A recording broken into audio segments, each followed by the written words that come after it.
আসসালামু আলাইকুম। আজকে আমরা কথা বলবো 1% কোম্পানি নিয়ে। আপনারা জানেন 1994 সালের কোম্পানি আইন মূলত পাবলিক কোম্পানি এবং প্রাইভেট কোম্পানি এই দুই ধরনের কোম্পানির কথা বলেছে। প্রাইভেট কোম্পানি হলো যে কোম্পানির ন্যূনতম 2 জন এবং সর্বোচ্চ 50 জন শেয়ার হোল্ডার থাকে।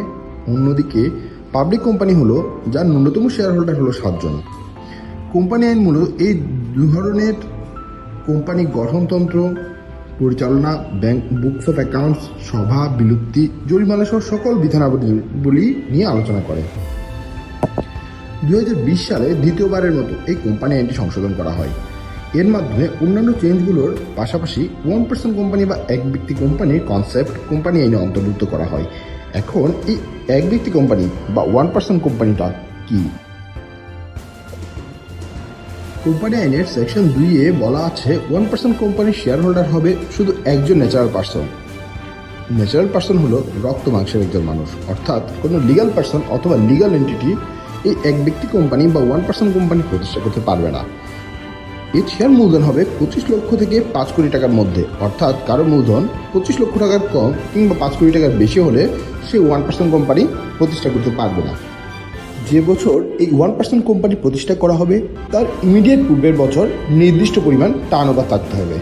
সেকশন 93-এর গতে বলা আছে কোম্পানির রেজিস্ট্রেশনের ইমিডিয়েট পূর্ববর্তী বছরে কোম্পানির টার্নওভার 1 কোটি টাকার কম হবে না এবং 50 কোটি টাকার বেশি হবে না।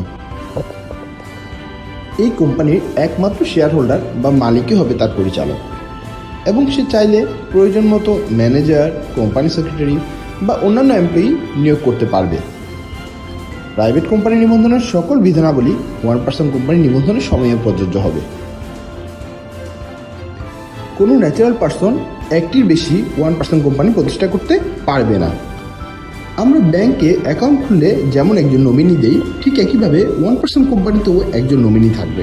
একমাত্র শেয়ার হোল্ডার মারা গেলে বা কোনো কারণে দায়িত্ব পালনে ব্যর্থ হলে ওই নমিনি সোল শেয়ার হোল্ডারে স্থলাভিষিক্ত হবেন।